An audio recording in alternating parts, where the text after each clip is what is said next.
Good evening, everyone. My name is Reverend James Vant. I'm the pastor here at Adams Northeast AME Church, and we are glad to have you here along with Senator Tamika Isaac Devine and the entire panel. We thank you for using us in this community, and we are glad to be a part of this Northeast community and to also be a help in this Northeast community. So we thank you for allowing this Energy Town Hall to be held here, and always understand and know that you all are always welcome here, and we would love to always continue to be in the community any way we can. So thank you.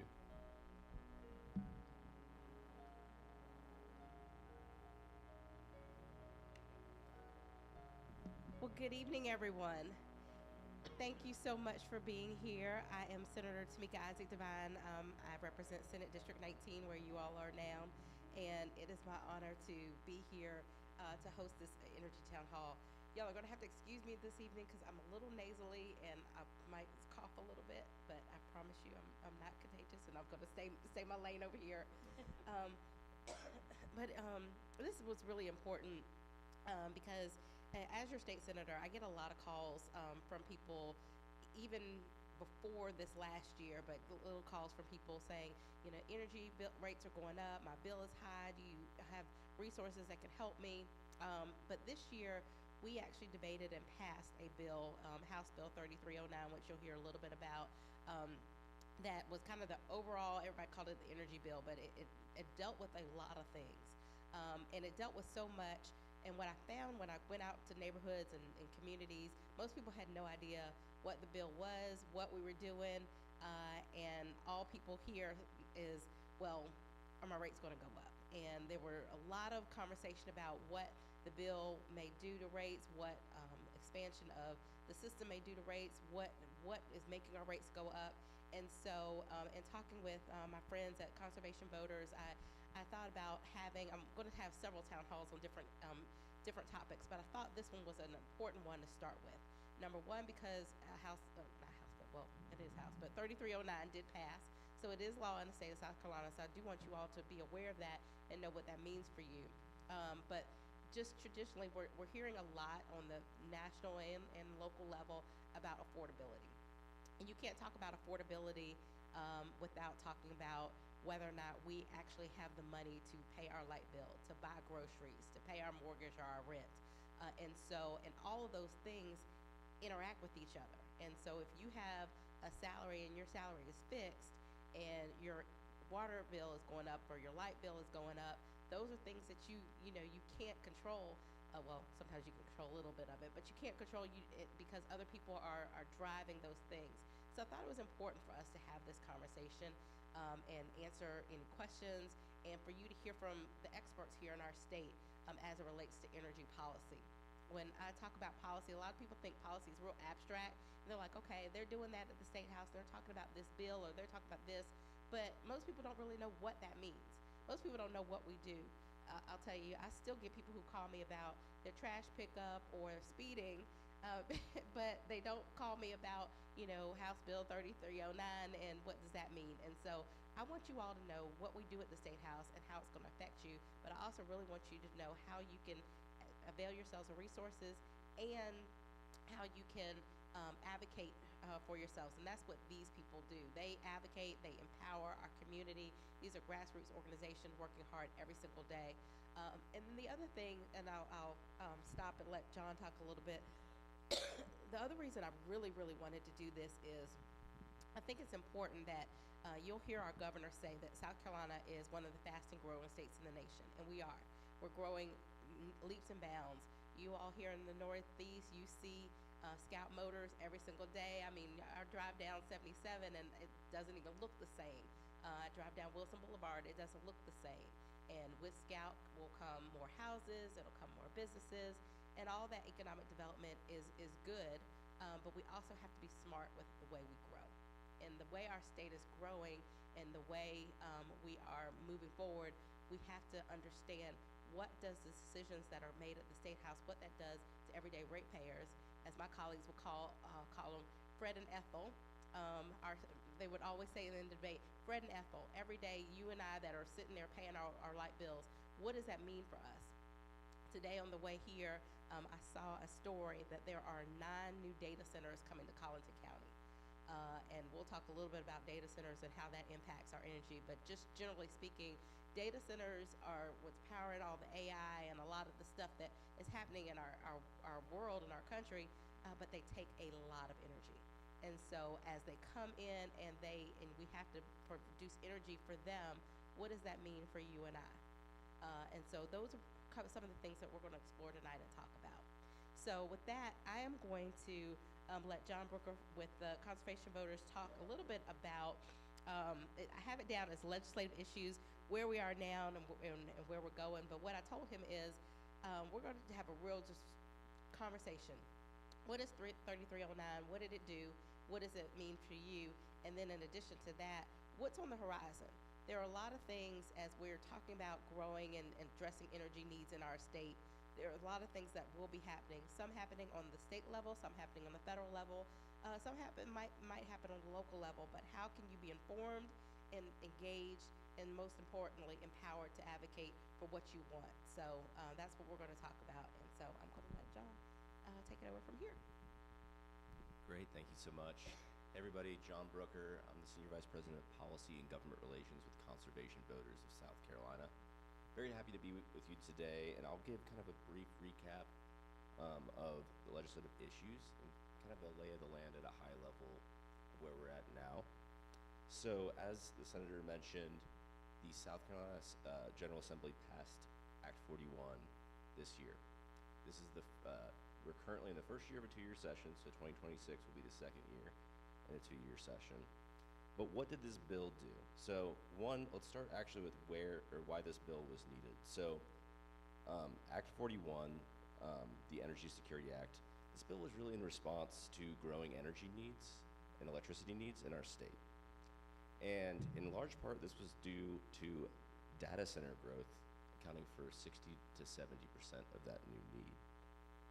This also included some manufacturing growth and, to a lesser extent, population growth. What this bill did is primarily advanced billions of dollars of new infrastructure like power plants to serve these needs. And we see some provisions in this bill that were beneficial, including some small steps to advance energy efficiency in our state and advancements for low-cost clean energy. But we also see a ton of provisions in this bill that are very concerning, especially for affordability in our state. So what I'll kind of say is we have this wave of new growth happening in our state, and the way our energy system is set up is we all pay for new power plants. It's a shared cost that we all share. So we have this bill that included all these provisions to further the infrastructure, and during the legislative process, there were some provisions that didn't make it to the finish line. So I'm going to speak to those briefly. So one was new regulation or new reform for data centers to ensure they pay their fair share. And another piece was a bolder look at how we advance energy efficiency in our state. I won't talk too much because we'll get into that in the panel discussion as far as how our state does on energy efficiency. But these are things that really matter for folks' bottom line as they pay their power bills here in our state in South Carolina. And we believe that these provisions that didn't make it across the finish line are really essential to protecting customers and to protecting the environment. When we build big expensive power plants, that's a burden on ratepayers, people that pay their power bills, and it's also a burden on our environment. So our goal as conservation voters of South Carolina is to have the cleanest and most affordable energy system that we can have. I'll quickly touch on kind of 2 other areas outside of the General Assembly. We also have a Public Service Commission. So after the General Assembly did their work through Act 41, a lot of these things will now move towards the Public Service Commission. The Public Service Commission, you can kind of think of it like a Supreme Court for utility issues in our state. And that's kind of where a lot of these decisions lie currently. As far as big new power plants, this is where rate increases are decided for folks that are in Dominion or Duke territory. So that's where a lot of the rubber meets the road. So we talked about the legislative area, we talked about the regulatory arena with the Public Service Commission, but we also had new federal legislation, HB 1, or the BBB, as it's more colloquially known. But this will also shift our energy costs. This changed the amount of subsidies in our energy system and pulled them out. And so, you know, there's a lot of analyses, and these are complex things to look at from a federal scale, but most analyses points towards this increasing cost on electricity bills. And as we all know, you know, taxes and electricity bills are different. When you pay your taxes, you pay a proportion of your income, but it's kind of the reverse of taxes on the electricity bill side, where the people with the least means often have the highest electricity bills and the least means with which to pay them. So that's kind of where we're at. I think as we look towards 2026, as a state, as at the General Assembly, you know, there were commitments on the Senate floor by a number of senators to tackle those issues of data centers, to tackle the issue of data center water use, and to tackle the energy efficiency issue and bring our state up to a higher standard for energy efficiency. And hello. Come on in. I think that, is there anything else that you want me to cover there? I think that's great, John. Before we transition to Brian, does anybody have any questions about what John has talked about when we talked about the legislation? And so we talked about we've got some stuff that happens on the state level, federal level, regulation. Is any questions about that? So who makes the final decision when it increases the Public Service Commission? Are they elected or Yeah, I'm happy to take that. So the Public Service Commission makes the final decision, but they're, so to speak, a creature of the General Assembly. And these Public Service Commissioners are elected by your congressional district. And the General Assembly as a whole body, including the House and the Senate, votes to elect members of the Public Service Commission that then represent folks in those congressional districts that correspond. And we actually do have Public Service Commission elections coming up in January as well. But they're the ones that make the final decision, but the General Assembly has a large hand in kind of shaping how they're looking at these issues, as they can say, hey, you know, for lack of a better term, they can say, hey, you know, we encourage the Public Service Commission to do this, to look after this issue, you know, so that the General Assembly can kind of delegate those things to the Public Service Commission. And I'll add that sometimes you may see on the TV, they'll say, well, the Public Service Commission is hearing, you know, Dominion's proposal on a rate increase. How many of y'all have ever gone to the Public Service Commission when they're doing that? Somebody back there. So those are public hearings, and you can go and speak if you have those. I will say, the bill, when it was first proposed, there were a lot of things that were taking away the role of the Public Service Commission. And so that's why it is also very important for you all to be engaged and people like me to be up there watching and fighting, because we were able to get some things back in negotiations. It's still, ultimately, and I didn't say this in the beginning, when the bill first left the Senate, I did vote for it because it was okay. It wasn't the best, but it was something I could live with and I felt was good. It went to the House and it changed, and when it came back to the Senate, honestly, I couldn't support it. So I did not vote for this bill, but it is what it is. It's now an act, it's now law, and I'm going to deal with it. That's why I wanted to have these conversations. But that whole attempt, and the reason I point this out, that attempt to roll back the role of the Public Service Commission, that probably will come up again in the future. So it is important that people go to the Public Service Commission and show that that is a valuable entity to look at it, but also that you're engaged, that if this happens, if there's another proposal to limit their authority, that we all speak out against it.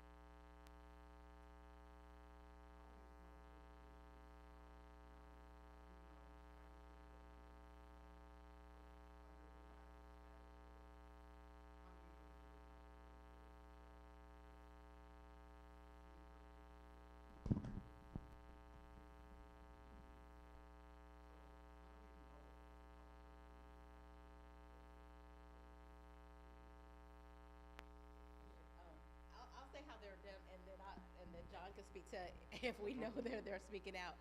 But so it is basically, it's a commission, and so it is by application. So if someone is interested, I know at least one commissioner is a lawyer. I don't know. Do you know the makeup? Are they mostly attorneys or? There's some lawyers, there's some engineers, and there's like a list of qualified backgrounds that you can have to be on that commission. And so they apply, and then they go through the process. So as John mentioned, that in January we're going to have an election. just like our state elects judges, the General Assembly will actually elect the commissioners, but there's by congressional district. So if I'm running for a seat, I've got to run for a seat that represents the 6th congressional district because that's where I live.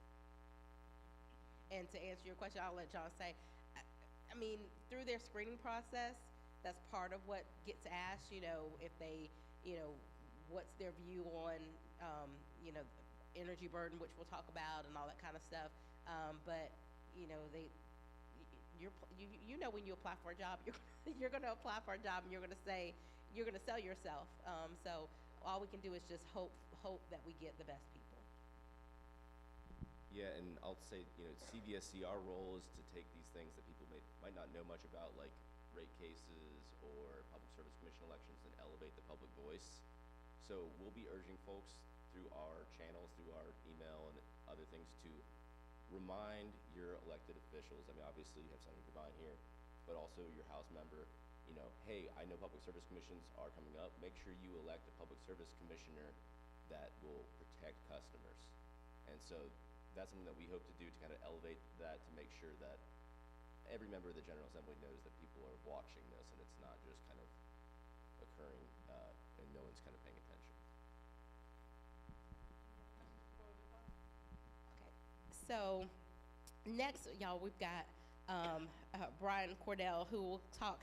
Brian is with the Sustainability Institute, which I'm very excited about because I just learned about their work within the last year. And right now they've been primarily in Charleston, but my understanding is they're going to be covering in this area. So I want to give Brian a few minutes to talk about what they do, what they're going to be doing, and how they can be a resource to all of you. Thank you, Senator. Appreciate the opportunity to be here and share this space with you this evening, and be up here with my colleagues talking about these really important issues. My organization, the Sustainability Institute, is based in Charleston. We're a nonprofit. We do a lot of weatherization and critical home repair work, currently across 5 counties of the state, but soon to be up here in the Midlands early next year. Right now we're in Charleston, Dorchester, Berkeley, Horry, and Georgetown counties. And so we work in a lot of communities helping families reduce their energy bills, fix their homes up, try to lower their utility cost. And every day we see how many households in our communities are struggling, increasingly struggling with their energy bills, and the hardships that it creates for families to try to fix their homes up so that they can lower those bills. 1 in 3 families across the Southeast is actually considered energy insecure. When you think about that, to me that just sounds crazy. 1 in 3 families literally has trouble paying their energy bills on a regular basis. And a lot of families in the communities that we work with live in really old homes that need some amount of repair before you can upgrade them. And so, our organization has integrated critical home repair as a part of the weatherization, because about 70% of the homes that we go into need some kind of repair done first before you can go in and upgrade it. So that's maybe a leaking roof, a roof repair, or a structural repair, a plumbing or electrical repair. We deal with a lot of health and safety issues inside homes, which obviously have to be corrected before you can go in and fully weatherize a home. So that's a little bit about the work that we do. We take what we call a performance-based approach to our work. So we go in and do an upfront energy audit, which includes a bunch of diagnostic testing in the home to determine what the things are that are specific to your home that will help reduce the energy bills the most. We do a lot of insulating homes, replacing HVAC systems, repairing and replacing HVAC ducts, air sealing of older homes, replacing appliances, sometimes windows, sort of all the things, but it's a very customized approach around what your home specifically needs. Families have to be income qualified, and we use HUD guidelines for that. So we look at household income, but once you're qualified for our services, we come in and provide it for free. And a lot of our work is foundation funded, but it's also utility funded and local government funded. So there's a lot of resources that families can take advantage of. And the hardest thing is to just know where those resources are and how you can apply and access them. And so part of the role of our organization is to help navigate families to the resources that can help them the most. And so I'm happy to talk more about that, but that's a little bit about our organization. And Brian, I know you said you'll be expanding to the Midlands. Do you have an ETA on that? Second quarter of next year, we'll have staff in place in the Columbia area that will actually be out doing energy audits. Some of that work is actually funded by a utility settlement agreement, and we have some specific goals for the number of homes that we need to get in and audit and repair over the next 3 years, which is several hundred homes in this area. So we'll be out doing that work, and by second quarter of this year, we'll actually be taking applications in. Thank you. That's great. And that's another example of like how important like advocacy is. One of the things that I talked about and I really wanted to see is the bill that passed, one of the urgent parts of it was that Dominion really wanted and needed to build a new plant, Dominion in Santee Cooper. And so when you have the energy companies who really want something from the legislature, that's a really good time for the legislature to say, well, we really want something from you. And that means investing in these kind of programs. Although, a lot of the companies will tell you, well, we've got these kind of programs internally. A lot of people don't necessarily know them. Most of y'all, is everybody here in Dominion? Okay. Has anybody ever taken advantage of do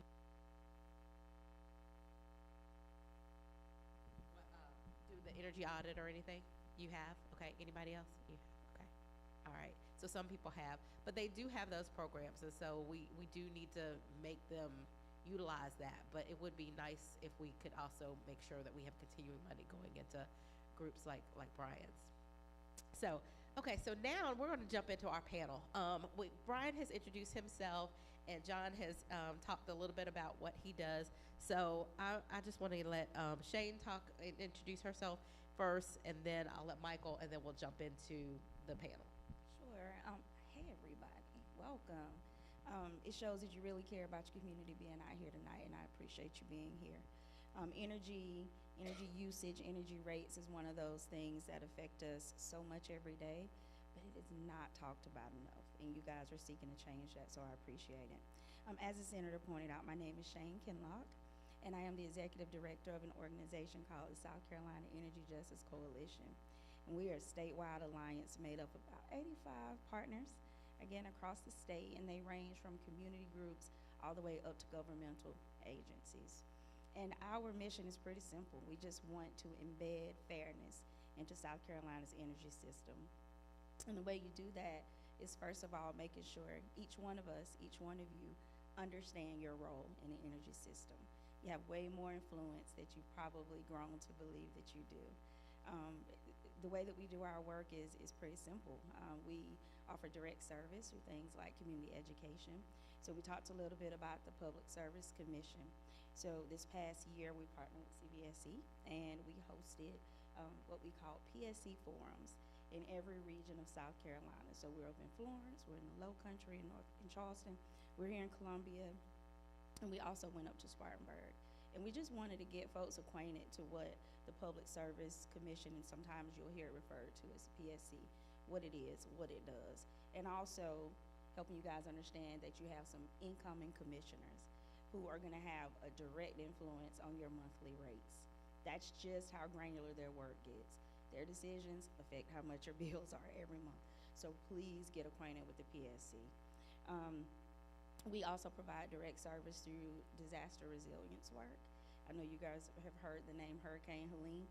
It came through and did some really bad damage, especially in the upstate and in rural towns. And we noticed that in rural areas, these really bad storms hit early often, and they leave a lot of destruction in their wake. And those places are resource strapped usually. So we did some work around that. We also, a lot of research development, and public policy, partnering with people like the senator to try to get things done so that we can make change for you guys, common sense change. One of the things we learned from one of our research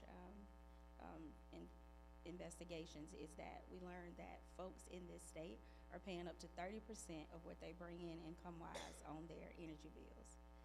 That should never be happening. I know we're going to talk a bit about energy burden in a moment, but for us that seems like a crisis, right? And it's one that's avoidable, right? There are solutions that we can achieve so that we can change that. So that's what the Energy Justice Coalition does. We want the energy system to be fair and accessible for you, and we want you to be a part of decision making, and that's what we work towards every day. Thank you. Definitely happy to be here today, coming from upstate. From Spartanburg, by way of growing up there and also doing my work there as the executive director of Sustaining Way. We're historically based out of marginalized communities. We started in Greenville, South Carolina, in the hometown and indeed the neighborhood, the largest historical African-American community in Greenville, and the home of the Reverend Jesse Jackson. From that, we've been able to do some additional work in Spartanburg and even working some of our resiliency work directly in Union County, which my mother is from Union. And so it's been a great opportunity for us to work on the behalf of those who we serve every day, low to moderate income, but clearly those who face the greatest injustice. We are an environmental justice-oriented organization. We are, as I would say, boots on the ground, both from direct services, seeking to help minimize some of the energy burdens that we talk about amongst all of our organizations, but also in particular, we seek to work for opportunities to educate the community in terms of what can be done, what resources can come directly into the community, and of course, we serve as advocates. I've had the great pleasure of working directly with the Energy Justice Coalition, also been a board member of CVSC, and a former elected official that I know a few people every now and then, and I may have to pick up the phone or see in person and say some things, but really, this is an opportunity for us to work every day and serve those who are facing the greatest challenges. When we talk about economics, that can be some of the most daunting realities. Typically, we touch households, the age group 65 years old and up. Typically, women, head of the household, and of course, a number of youth are being impacted every day about what we know to be the injustices as it relates centered around energy and energy policy. So good to be here today.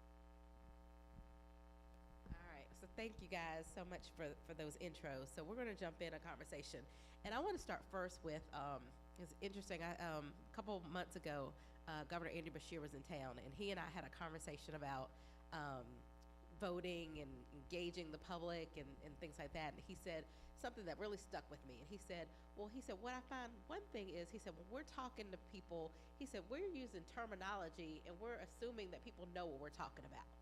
And he said, and that's part of the disconnect, because we're just talking about stuff, energy justice, energy burden, or justice impacted individuals. And he said, people don't know what you're talking about. And so what I really want us to do is destigmatize what y'all think policy is and just know that it's affecting you every day. So I want to start first with the panel. And when we say energy burden, what is energy burden? I'll take that one. And thank you for that levity, Senator Devine, because many times we are all speaking to each other industry-wise, and we forget that people are looking at us like, what are these terms they're using, right? So when we're saying things like ratepayers, that's just every day, one of us, someone who lives in a home and pays a light bill or utility bill, right? Where I'm from, they say light bill, but a utility or energy bill. And energy burden represents the percentage of your income that goes towards energy costs every month. Now, you got some rural areas where the energy bill encompasses their water as well. The town that I'm from is that way. It's a collective cost. So whether you're paying just to light and heat your home and cool your home, or water included, whatever that amount is, our federal government has said that that percentage should not exceed 6%. So let's do an exercise really quickly. Let's say I make $2,000 per month, and my energy bill is $200. I'm not a math major, but I know that that's 10%. I'm outside. Like, I've exceeded the energy burden rate that I'm supposed to fall within. That signals an issue. So that's what energy burden is. You're above that 6% threshold, you are energy burdened. Anybody else want to add anything?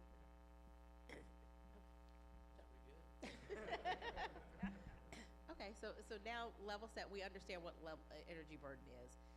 And a couple of you mentioned this in your intro and when you talked about the disproportionate effect of it. So can you tell us, why are residents in our area, why do we spend, I say we because I put myself in that, why do we spend such a disproportionate amount on energy, and what are some of the causes of that difference? I'll go first, even though I know that these really smart gentlemen can add to it. There is a group of issues, right? So first, many of the homes are not energy efficient. That means very simply that you're leaking energy, right? I remember growing up, your parents would be like, shut the door, you let my air out, right? It's literal. There are some homes that are just not up to par to where the energy that's supposed to be staying inside is leaking out, whether that's cool air or hot air. And then there's also some of the rate structures that's built into the way the utilities bill us that adds to a high energy burden, but it's really mostly baked into the way the homes are built. Be very clear. When homes were built however many years ago, they never were meant to withstand this type of heat. They just were not. They were not meant to withstand this type of extreme temperatures that vacillate back and forth or swing back and forth. And because of that, then the energy just can't stay in when it's supposed to, and it can't stay out when it shouldn't, or the temperature cannot stay out when they should. Most residents do not have, let's say, $11,000 or $12,000 to put in completely all new windows, because most of them are just trying to buy food or their medicine or whatever that might be. And so because they can't make those investments into their home, they continue to leak energy, and the energy bills continue to go up. But I want to be clear that I'm not saying that that is your fault in any way. Again, the home is just not, we're not meant to withstand that. And there are programs that exist that are, some of them provided from organizations like Sustainability Institute. There are funds that have been created by the utilities. If you can qualify for those, I encourage you to look into those tomorrow through your utilities, because that's what they're there for. But being able to upgrade our home, what we call weatherize our homes, that will bring some of those energy costs down. But again, most people are not in a position to make those upgrades, unfortunately. I'll add a little bit on the energy efficiency side. I think Senator Devine put it really well. When utilities want something, that's usually the time the General Assembly can say, actually, well, we want this, and a deal is made. And a lot of utilities are not in the business of saving energy costs. They're in the business of selling electrons. And so they're not really incentivized to help you lower your bills. And so although they do have programs, there's a lot more we can do in terms of requiring energy efficiency savings in South Carolina. South Carolina consistently ranks last or near last in the nation on energy efficiency. So this is something that, I think there's a lot that folks can do, with their own means, but there's a lot more we can do at the system level, where we make sure that regardless of where you live in South Carolina, you have access to programs that can lower your bill. And the last thing I'll say before I turn it over to Michael Brown, because I know he had his hand out. When you take someone's home and you make it more energy efficient, that helps lower their bill. But when you do that across the entire state, that gets us out of the pickle we're in now of needing so much more energy. And we've been not saving energy for decades. So this is really kind of the cause of a lot of our issues is that we have underinvested in South Carolina in terms of energy efficiency. The last thing I'll say, sorry, I thought of one more thing. Oh, you said- A big piece of your power bill are power plants. That's the cost of electricity. You know, how much you use factors into your bill because you have a rate, but there's a rate in the bill. You pay the bill. The bill has other pieces in it, other charges, but the amount of power plants we build affects your power bill. And I'll turn it over to Michael. Good. And just one thing I did want to say, obviously, it's been in recent times that have been newer programs that have allowed those who face energy burdens to be able to access some of the different programs. About a generation and a half ago, about, let's say, 30 years ago, the majority of the homes in the communities that we serve were owner occupied. Now sometimes it's half, and it's getting close to less than half of that. And so a number of programs that would have been offered or could have been offered to the residents are often not there. And so with some of the newer programs, we are able to get into the communities and be able to offer the opportunities to help upgrade or retrofit some of the dwellings. So affordable housing, what that looks like, that comes with a great cost and a great demand. And of course, just in the level of investments that local government and other incentivized programs are willing to be extended to residents, often have been tied with the fact that you have to have, quote unquote, some skin in the game and not just being renters. That's changed a lot in some of the programs that we're able to access. And of course, when you're looking at, again, senior citizens, those who are living on fixed incomes, a very large percentage of the income goes towards paying for your, as Shane said, your light bill.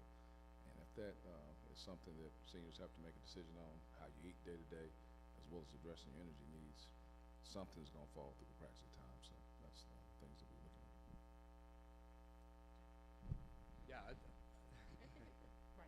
I don't know that I have a whole lot to add to these remarks, other than I just want to play off of what John said about weatherization just being underinvested in our state. You know, most of the weatherization that takes place in our state is happening through the community action agencies, of which there are 14 spread out. And collectively, they're weatherizing less than 1,000 homes a year. That represents most of the investment in weatherization in our state every year, like roughly 1,000 homes. There are way more than 1,000 homes right here in Columbia that need to be weatherized. So we've got to rethink the landscape of how our state invests more deeply in this work. Even neighboring states do many multiples of that every year, and there's some legislative roadblocks to dealing with that in our state that we can talk about more, but we need to reimagine how our state is going to invest in weatherization to help the many households all across the state that need this help and are only going to increasingly need this help as prices continue to go up. So just wanted to add that into the mix. I'm glad you did, and it's funny because perfect example. I have my law office is in an older building. It was built around the early 1900s, and yesterday was really cold. Today is really cold, and I called the heating and air guy. I was like, "It's freezing in here. It must not be working." And he came and he said it was working, and he said it's just really cold. And so he looked around and he said, "You need insulation under the house." And so that's just a perfect example that Shane talked about how our houses, offices, other things, they leak energy.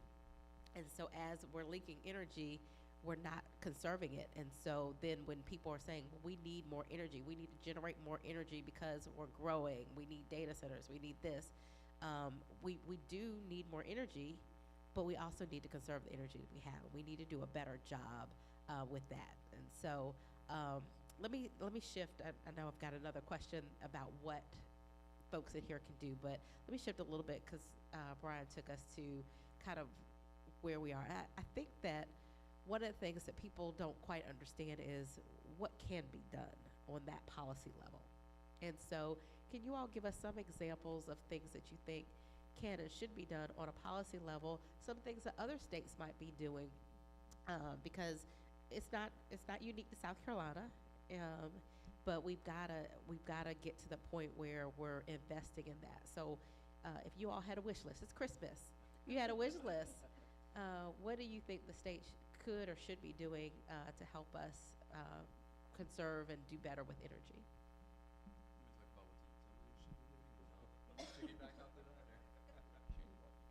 Sure, it's a really long list, y'all. But I'll say consumer protections, protecting you and me, right? I feel like the utilities should be doing what they've already declared that they're doing. Each utility sets aside an amount of money, right? A percentage. And it's a small percentage, but it represents a large amount of money. And those funds are supposed to go towards weatherizing homes, energy efficiency, helping folks pay their bills. What I've heard anecdotally is that there are systemic barriers. So when that your everyday homeowner, me and you, try to apply for those programs, it is prohibitive, right? The process is pretty cumbersome, and it's hard for folks to be able to avail themselves of use of those funds so that they can make those upgrades or those changes.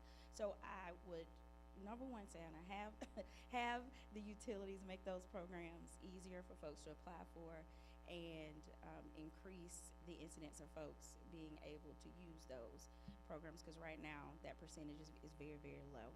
That's number one. Number two, if we're going to allow high energy users, and I know many times we only think about data centers, but they're not the only ones, but if we're going to allow high energy users to continue to build in our state, then just make them pay their fair share. We all have to pay our fair share.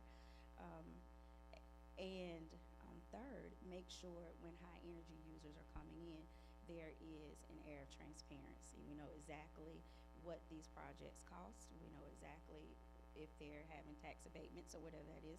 We have full view of what they are receiving so that you and I know what we're trading off for these businesses to come in. One thing I do want to add is that many times when we think about energy issues, we only think about the residential customer. But as Senator Vine brought up, this also affects our small business owners, right? This also affects our faith centers, churches. You go to my home church right now, everything's turned off. They do not turn on the heat, they don't turn on the air, they don't turn on the lights if no one's in there, because also the places where we go worship are being slammed by high bills. Again, that signifies an issue.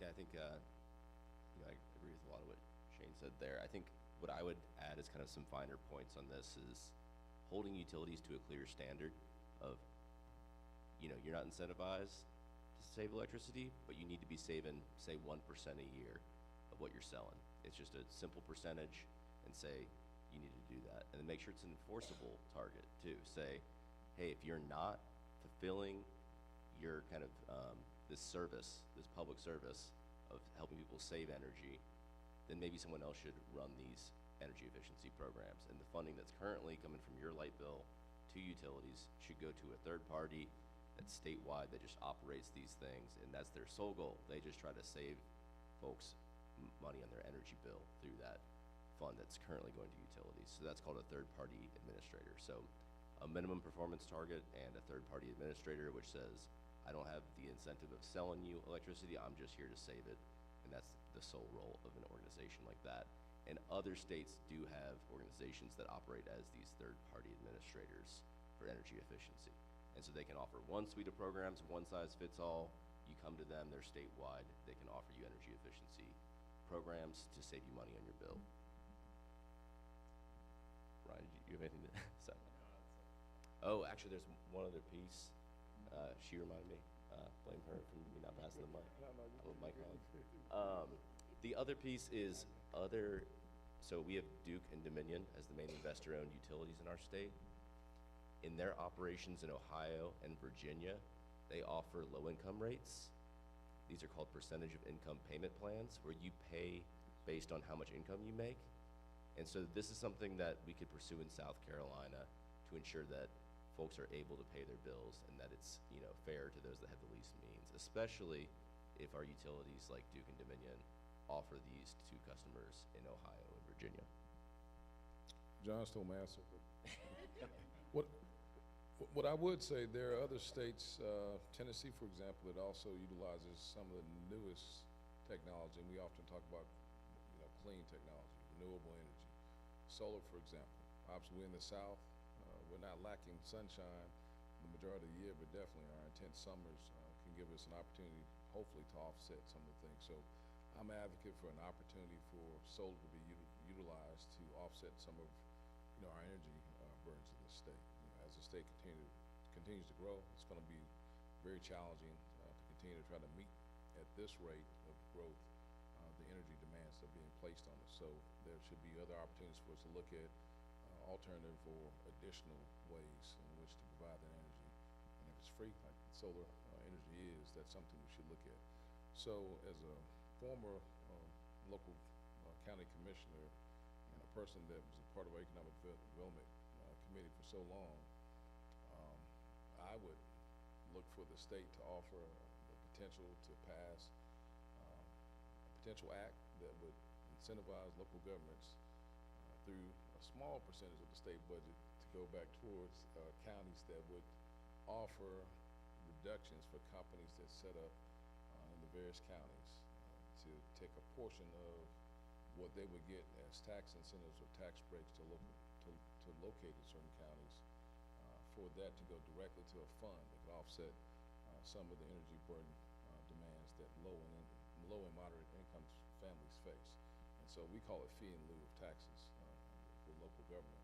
But there could be a fund that could be set aside with a certain percentage of this money could go towards trying to reduce some of the energy burdens that our communities are facing. And I have some very specific examples.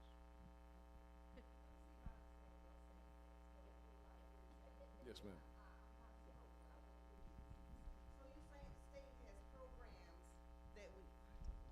You saying the state has programs that we can utilize to help us with our energy bills? Did I hear that? Am I wrong? And that the energy company can come in and look and give us some ideas of how we can do our house, set up our house, whatever it is, keep it from energy leaking. I heard that. Yeah, the utility can offer those programs, and they do offer some. But what we're saying is have the state government require more of them to offer that as they do in other states. Have the state require that. So how do we go about doing that? That's it. How we go about doing it. We can't tell us to do it. We need to do it. Right? So we're going to talk about kind of advocacy as well, but yes, but being here and then, y'all have these, like, you have representatives, you have family members who have other senators, other representatives. We need to be advocating that on the state level. And I'm going to, before we end, I'm going to make sure that they all, how to get in touch with them. These organizations have opportunities to help pull you together, give you information, and to help you lobby. And so that'll be one of the last things we talk about. But I'm glad you brought that point up.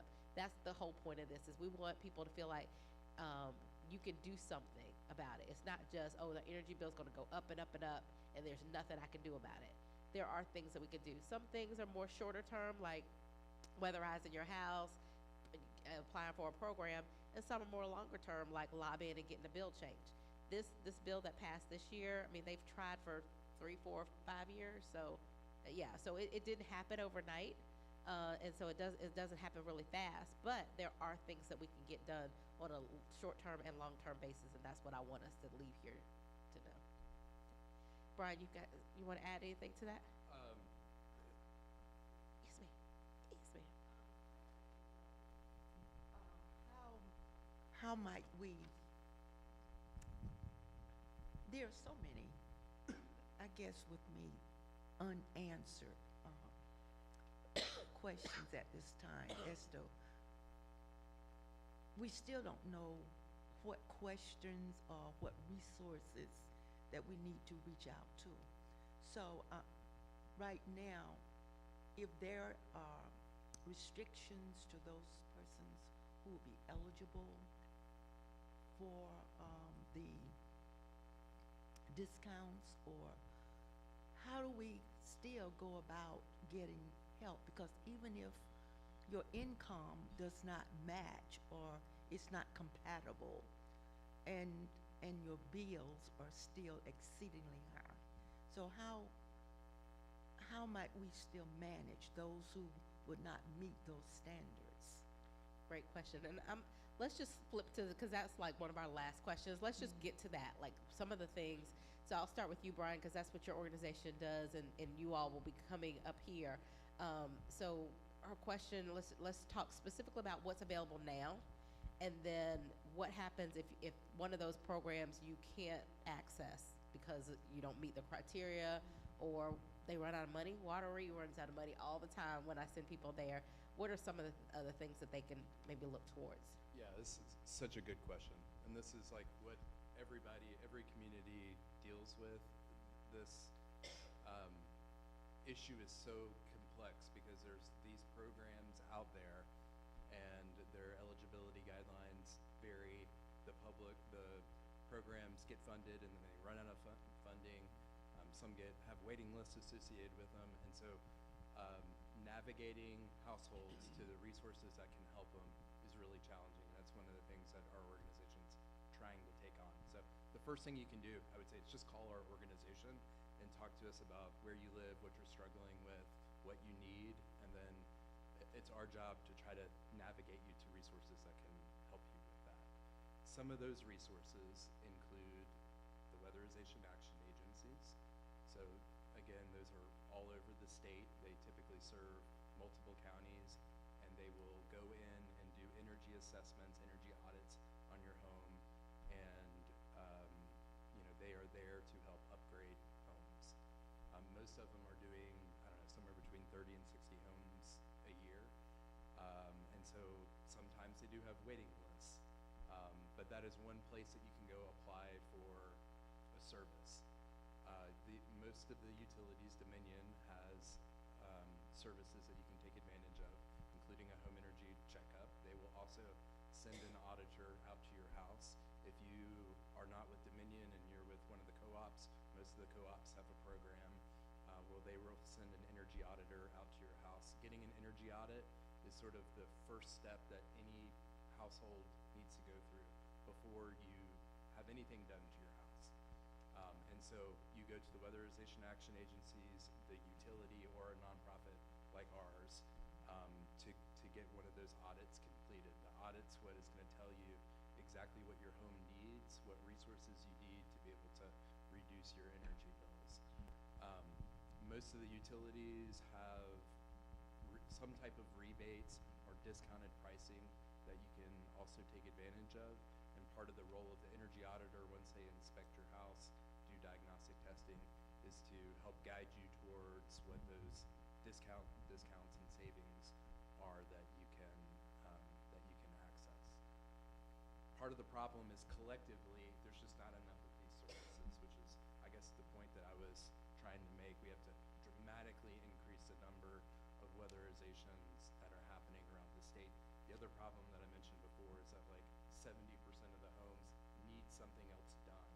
And so before a weatherization agency can come in and weatherize your house, maybe you have a roof leak and you need that repaired. That agency is probably going to send you to a home repair agency to get that work done. That home repair agency may or may not have funds. They're probably going to have a separate application that you have to fill out. And that's why this is sort of miserable for households to try to find the resources that they need to get the job done, and most families just end up giving up because it's just too difficult. And so we're all here to try to make that easy and seamless for families to navigate through all of those complexities. Another place that you can go if you live in an urban area in a city is most local governments have like a community development office. Those community development offices use HUD or Community Development Block Grant funds to repair and weatherize houses. Weatherization is an eligible activity for those community development offices. And so many of them have like a quota that they have to meet for how many of those types of jobs that they do each year. And that's where we get a lot of our contracts, is through those offices. So if you need critical home repair before weatherization, or even if you just need weatherization, you can go to those local offices and we can guide you towards it. And I'm piggyback on that to what Brian said. So that's part of some of the immediate things like calling Dominion, getting the energy audit, and then looking at what you can do. So to her question and some of the longer term, what Brian's talking about, that is so true that there are programs, but the reality is there's so many people who are in need, it's not enough programs out there. And then sometimes there are programs that have restrictions, income guidelines, you know, Michael talked about owner occupied versus rental, those things. And so some of those barriers keep people out. When I was at the City of Columbia, the city realized that there were barriers for their federal pot of money, but they could put city money and couple it with it and do some other programs. So that is to the point I was saying, the long term, the advocacy piece. One of the things we can talk to county council. I've talked to some of the county council members already, but whether the county can then also invest money to support organizations like Brian's or put money aside to help people with housing. So that is an advocacy piece that you can do, is contact your county council members, because our houses are aging, and if you've got newer homes, you might not have the issues that older homes have, and so they can start targeting some of those. Shane, did you want to add something? Oh, Brian, you wanted to say something? Just like it's two real quick things. One of the policy barriers in our state is that the weatherization, the community action agencies actually cannot take funds in to support their programs that are not state funds. They're all 100% state funded. And there's only a handful or two of states around the country that are similar to South Carolina in that. A lot of other states allow that, so disallowing outside funds is a big problem. And you go to neighboring states and see utilities that have partnered with community action agencies and dramatically increased their budgets to do this work. So that's one thing that needs to change. But I also just want to, like, pointing towards the future, you know, in 2026, the federal homes and here, federal rebates should be in implementation, which will be another source of like resources that people will be able to access to get help on their homes. Yeah, so right now the implementer statewide for that program has not been selected yet, but will be, I understand, by like January. And a program will roll out that's part of the IRA, which is rebates for whole house improvements and point of sale rebates for appliance upgrades and HVAC upgrades. It's called the Homes and Here's program. Most of those will be delivered to customers through trained contractors. That'll be part of promoting that program. We don't know exactly what the rollout of that program is going to look like, because it all depends on who ends up being the implementer. But all of that is just to say there should be a lot more resources in the marketplace come next year that include rebates for people to take advantage of. The last thing I'll mention is that there will be a new state energy plan done this year. There's one in 2016 and 2020, and that's also an opportunity for people to get involved, to talk about what's needed in their communities. You know, this is all great information. The question still is, how do you get this out? You know, how do you get this to the people? You know, because we are here this evening, but there's so many unanswered questions. So how do you have a plan as to how this is going to get to the people, to the mass of people? I mean, I'll just speak for our organization. We're doing roughly 300 units a year, which I know doesn't sound like much, but it's close to half of what the other 14 agencies are doing across the state. And our goal is to try to expand this in every community. We're trying to move towards being what we call a one-stop shop for customers regionally, which means that any family in any place can come to us and be navigated to the resources they need to immediately get help.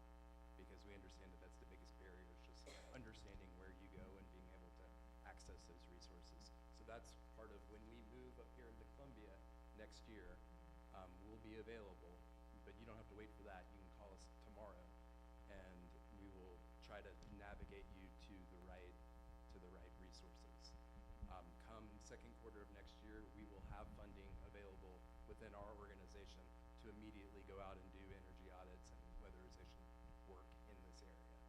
So again, it's going to be limited to like a couple hundred customers a year, but that resource will be available. And then if we, for some reason, can't serve you, then we will refer you to other agencies that hopefully can, and we will hold your hand during that process so that we're just not referring you and then you end up on someone else's waiting list. And we work to try to, from a community advocacy perspective in terms of our neighborhood associations, the local NAACP, as well as working with our local municipalities as well as our counties, and trying to support organizations such as a statewide direct opportunity of services like the Energy Justice Coalition. So entities like the Energy Justice Coalition can continue to have these regional talks that can provide an opportunity for Shane and her staff to come and talk to churches directly. We do have, obviously partners within our respective networks that can also provide some information. Robert Reese is a local state representative here in Columbia. I know he works directly with our organization and definitely through the networks. There's some additional information there. So it's just taking time to get it out, but we're trying to touch different communities to get this kind of information, especially as newer things are coming online.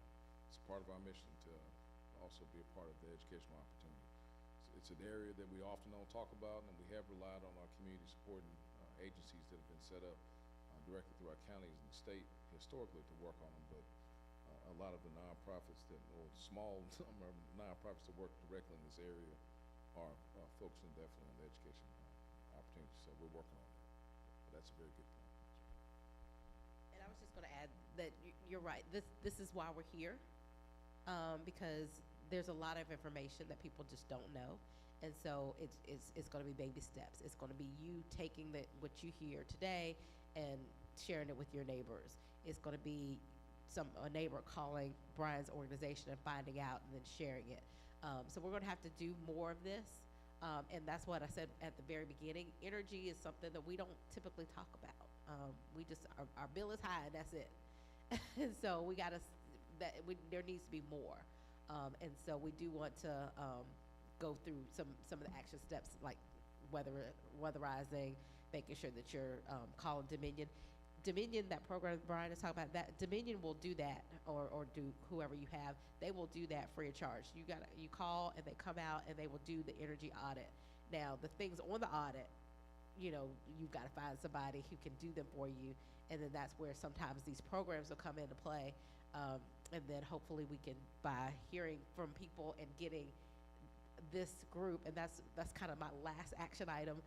Before we left today, I was going to encourage you all to learn more about each of these organizations and join the Energy Justice Coalition and be on their calling lists and their email lists, so that when they have an action item and they need you to call your representatives and they need you to talk, that you have that information. And Shane, correct me if I'm wrong, I'm thinking you have probably some information and talking points like what we're talking about. So she's saying share information. This is where you're going to get some information, because now you know of some organizations that you didn't know about before tonight. Yes, ma'am.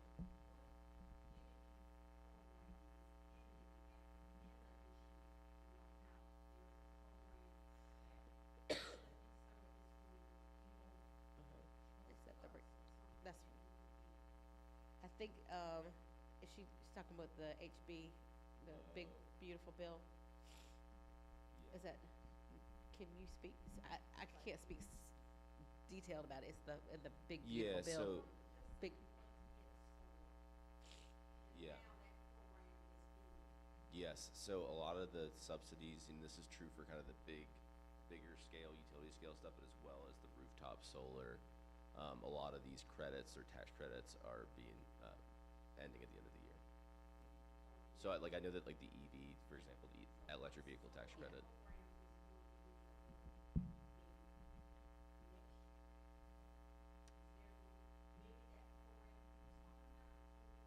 rebate. Yeah, so those are for like home energy efficiency programs. So those will be available 2026. But yeah, some of the credits and some of the programs are ending from the result of that federal legislation. Yeah.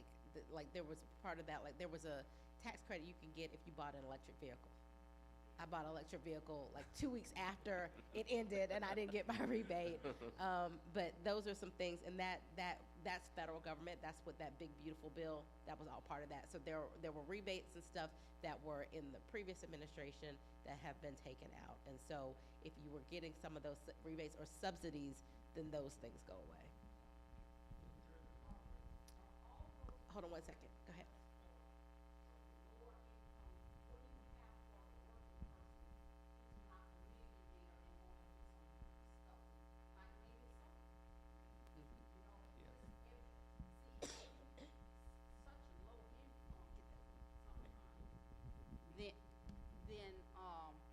Then maybe you're that working person, you might still need some help, you know? You got So this, Julie. what programs are out there for the working person? Yeah, so the one you just talked about, the one that ended, it would have filled that gap for folks who were in that, what we call middle income. They would have Yeah. qualified for those on tax credits, right? So right now it's been eliminated, but I do want us to remember that none of these bills is like let's fight against this myth of inevitability or myth of permanence, right? So that bill was passed, but then those funds were eliminated, but that doesn't mean that they cannot come back, right? So, and that's why we have all of us up here trying to chase down policy solutions, right? But that's long term you're talking about right now. Unfortunately, that program ended. And just to provide a bit more information, here in South Carolina, there's an organization called South Carolina Office of Resilience. They received like $123 million under that program that would have been used for those solar programs. And those funds were eliminated because of that federal elimination. So unfortunately, I don't have an answer for that right now. But fortunately, I'm going to continue to try to make change around that issue. Yes, ma'am. And I'm so sorry that that's happening.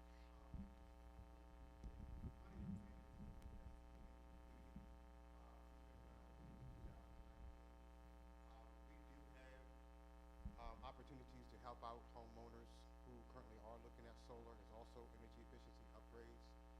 Even helped out a young lady tonight. It was over $700 some, reduced it down to low $300. And it does involve quote unquote solar, as well as radiant barrier as well. And their program that we had from before has been eliminated, but there has been another program, and we're the one of only 2 organizations in South Carolina who do have the program itself. You don't have to have a tax credit for the solar program, so you can still get solar and still receive the benefits of having a tax credit without having a tax credit per se, a liability or appetite. In addition to that, I wanted to ask the panel about how we can go about going the other direction, not just on the homeowner side, but on the Dominion side, and speak about the monsters inside the electricity bill. Because from what our statistics and research have found out, up to 60% of the electricity bill, so that same homeowner who was making $2,000 and paying a $200 electric bill, 60% goes towards fuels, profit, and fees. How can we reduce those things in order to really reduce the electricity bills? I'll let some of my colleagues take that part, but you do bring up a good point, Mr. Landis, about community solutions, right? That is another avenue that we have. There are many organizations that you work with them every day. It could be your church, it could be community groups, it can be sororities, fraternities, who may have solutions or may be able to help community. Just reach out, and sometimes, I always say that sometimes getting to a solution is converting the issue to a question, right? My light bill is so high. Why is my light bill so high? I can't afford my light bill. Who can help me pay my light bill, right?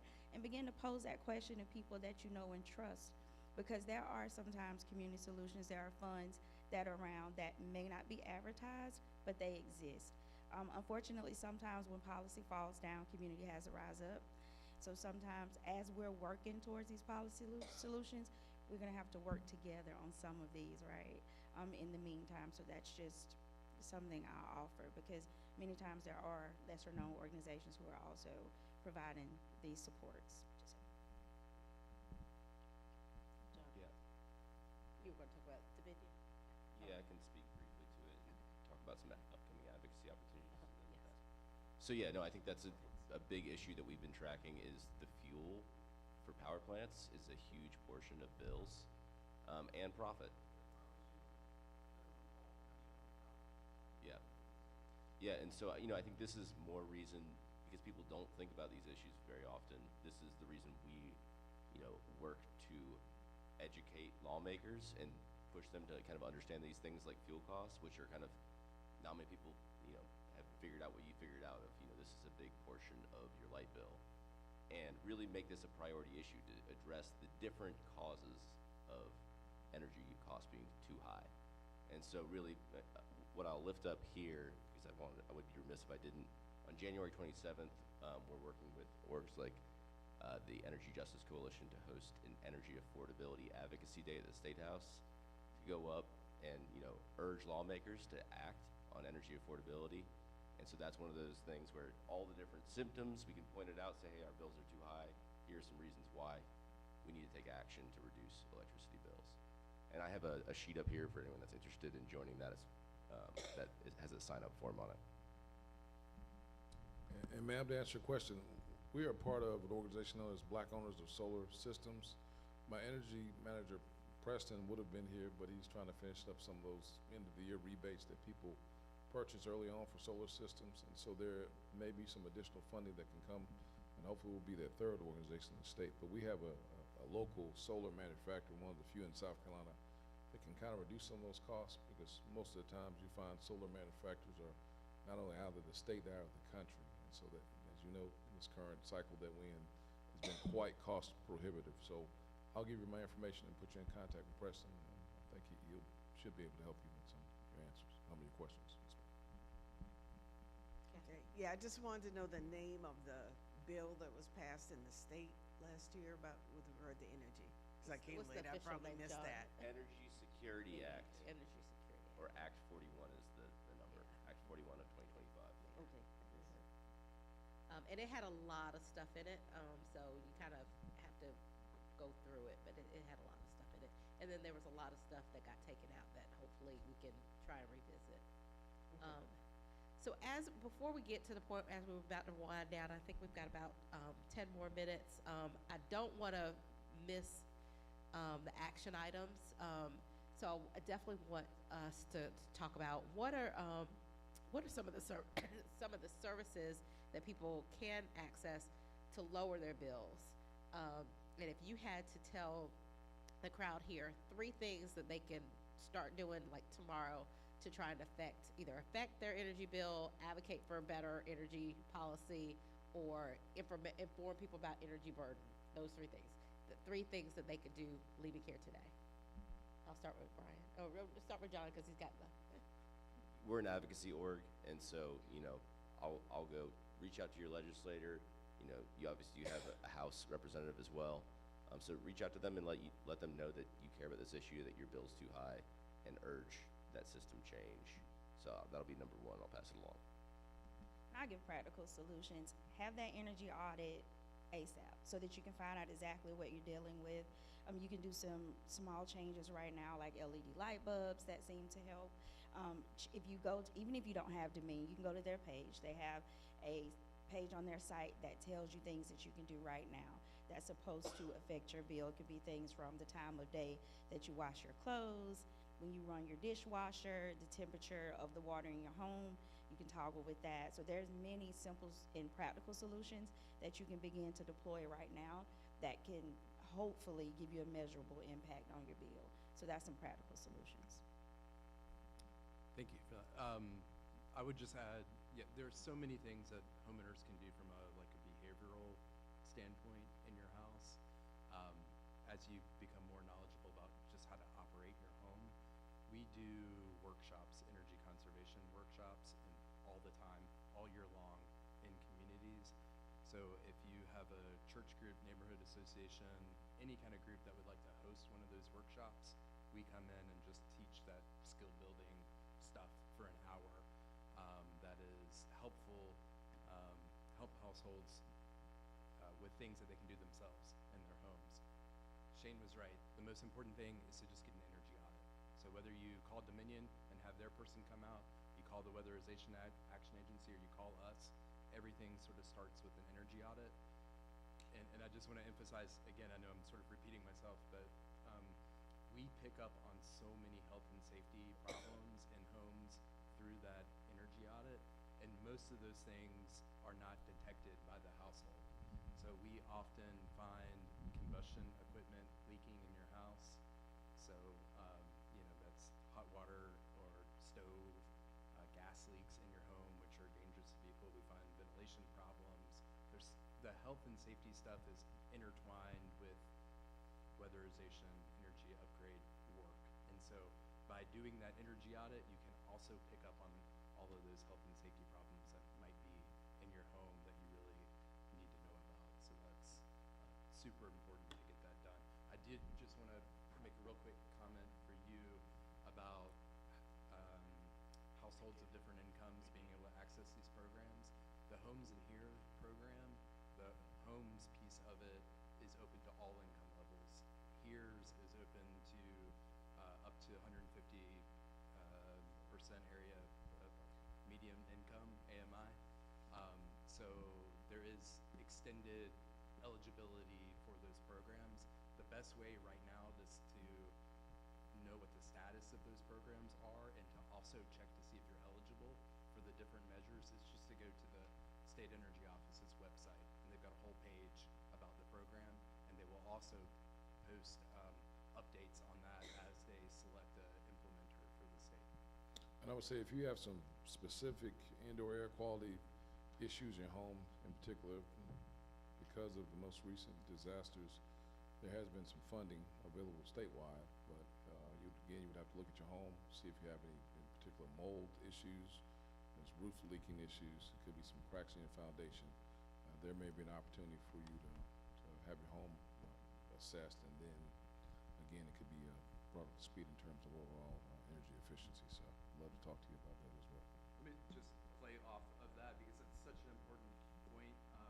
Recently, the State Housing Trust Fund made disaster funds available to local governments. And so those community development offices within local governments are now a source for disaster repair funds. So they have quotas that they have to meet for getting those funds out to the street. We're currently contracted by Charleston County to do some of that work, but they're actually seeking more local governments to participate in that State Housing Trust Fund program. So that's one place to go look if you have those issues. And then, oh, yes, ma'am. Yes, you were saying something about the disaster funds. Is that just for homes that had problems with like floods, or is that for any home? Brian would probably tell you to be creative. Based upon your home may have had years of problems that you just never did address, but it still doesn't change the fact that the most recent storms added to the impact of your home being diminished in quality. So I think that's something that could be looked at. So what you're saying is, because I didn't file a disaster report, I can still apply for those funds. Is that what you're saying? Is I that mean, what those funds specifically are for homes that have been affected by a disaster, but that same community development office will likely have critical home repair. Okay, funds what that you about can- earthquake? Like it was an earthquake that rolls through here, even though it comes from, where's that place? Pontiac. Pontiac, it comes from Pontiac, Elgin. And I know I feel vibrations in my home, but it's not to the point where it probably has, over an extended period of time, has done damage to my home. So, could I file a report on that? That seems to be a unique problem outside of what we know the available funds that are there, but I don't know if there's a foundational problem. I don't think Yeah, it'll hurt like something for you like to be- that, a for it foundation to be looked at. problem. Because the earthquakes, they come through. every so often you can feel something. You might not realize it, but we have been experiencing earthquakes. They come from Elgin. They come this far down, because I feel. Have you ever had, yeah, I would say, definitely seek out. I don't know if you've ever, Canty is one of the foundation companies that will come out and do an assessment of your home. I don't know if you've ever had your home assessed for foundation issues. I think you need to Will do that they first. charge when they come out? See, that's the problem. I don't have money for somebody to charge me just to come out to look at my home. So, do you have funds for that? Do you have someone in your agency that could come out? I'll and get your assess? information and I'll ask if there's funds available for that. Okay, thank you. All right, so we're out of time. We're gracious. Thank you for the pastor. So I want to make sure that you all give your contact information. But a couple things I just wanted to say as far as action items. Number one, I don't ever come in front of a group of people without making sure that you all are aware that your South Carolina legislature has an app. If you have a smartphone, go to your app store and go to sclegislature.com. SC Legislature. The app will come up. Go ahead and download the app, and you can track bills. You can watch the debate on different issues. You can contact your representatives and your senators. It's a wealth of information. But what I would tell you is, as far as tracking things, so if energy is something that you are interested in, which we all should be, you can go into the bills and just put in energy, and it'll tell you every single bill that deals with energy, and you can track it. There are some good ones, and there might be some bad ones, and so that's your opportunity to actually advocate. I cannot tell y'all how many. I'll tell y'all right now. I can go to my email right now. We have, the first one talks about ban driver's license for illegal aliens. Now, we're not doing that, but somebody has gone to some meeting or something to say, hey, press this button and email all your senators and representatives. So people contact us about all kinds of stuff on this. Why not you contact your representatives and your senators about why is Dominion Energy being able to have all this profit and fuel, and I'm energy burdened? You know, why can't we incentivize having more weatherization programs? But those are things that I think are real things that we can start advocating for. And so definitely do that. So in addition to the app, I would say just start being aware. These are great organizations for you just to start coming and talking to.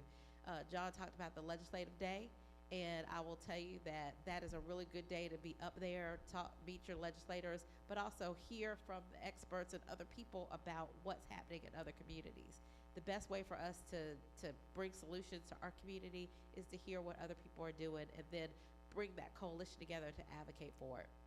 And then the last thing I was going to say is, and I see Ms. Fleming Bruce is here as well, y'all don't just talk about your state people. We're here, we're gonna try, but you have local elected officials who potentially could put money in some of these programs. Like I said, the city of Columbia, I know, has some really good programs. They run out of money too, but they have some good programs.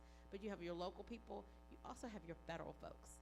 How many folks in here have ever picked up the phone and called Lindsey Graham or Tim Scott? Okay, a couple. I would love to see everybody put their hands up, because I will tell you, I've talked to our senators before, and sometimes they'll say, well, I don't get any calls on these issues. This young lady talked about the rebates and things that are ending this year. They're ending this year because of the bill that they voted on earlier this year took away those incentives.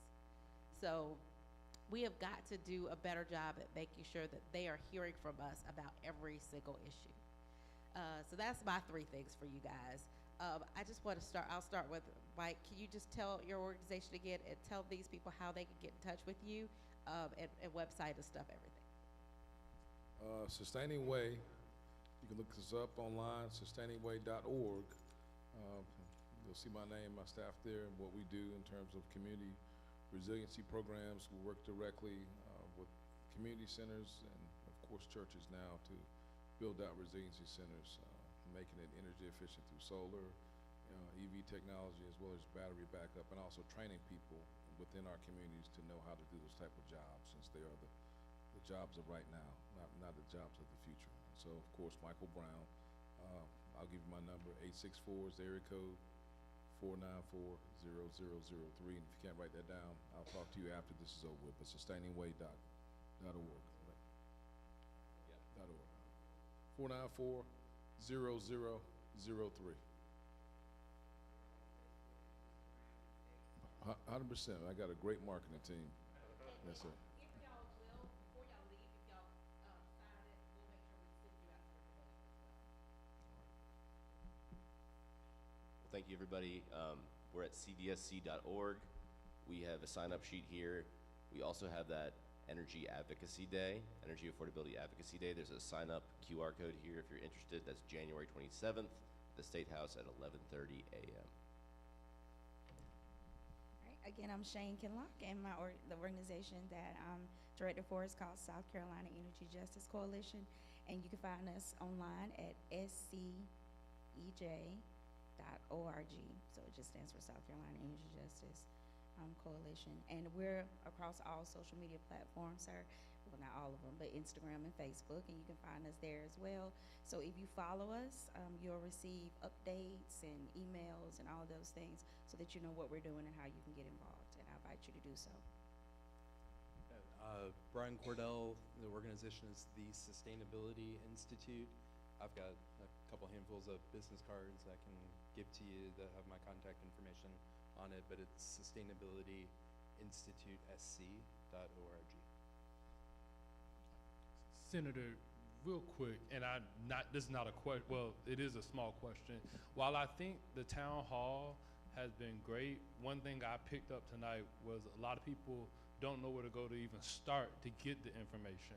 And I wanted to ask you, would it be something to think about worthwhile of instead of doing it, or not instead of, but in addition to maybe having more of an informational session as well, where not only you all could help, because everything you all provided has been great, and I'm getting ready to look up to get a efficiency audit myself, but I think a lot of people just don't know where to start, and I think if we had an informational, and I say all that to say, we at Adams Northeast, if you would like to have an informational, we would love to host you all to have an informational so that our community, because this is a community issue. This is an issue that affects us no matter race, gender, class. It does not matter. Energy affects us all. And I think this would be something for a lot of people to just even have a place to where they can go start. Would be a great thing, and an informational session would be wonderful for us. And I would like to ask if that's something you would be thinking about doing in the future. Yeah, no, absolutely. I mean, one of the things, I think Alan and I talked about this when we first did this, but as you could tell, we've been trying to put this together, and now it's the holiday season, so it's a little difficult. But one of the things that we have talked about is bringing in some of the folks where it actually someone can sign up, or they can, if it's an application, the application may be available at that time. So we are talking about that, and hopefully maybe once the weather breaks and stuff, we can do something and get more people out and actually have some action items that people can do while they're here. Yep.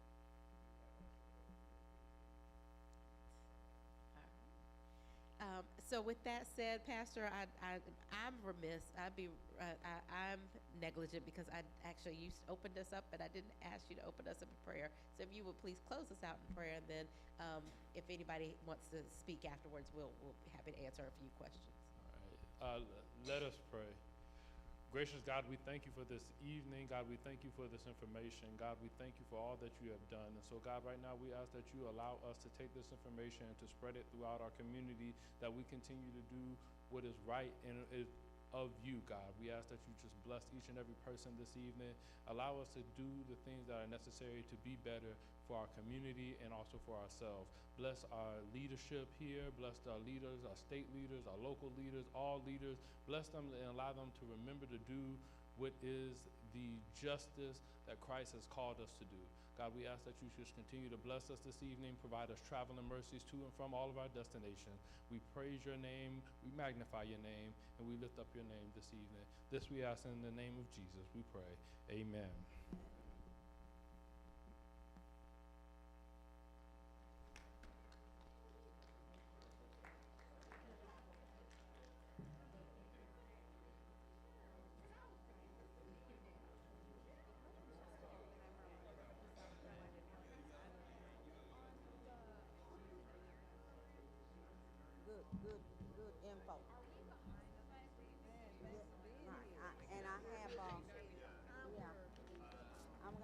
Shane, what's your last name again, Shane? K-I-N.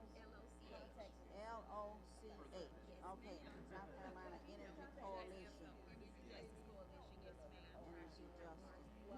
Okay, right. Right, absolutely. I think he said he had a card. Card. Okay, all right. I wrote yours down. I see the card.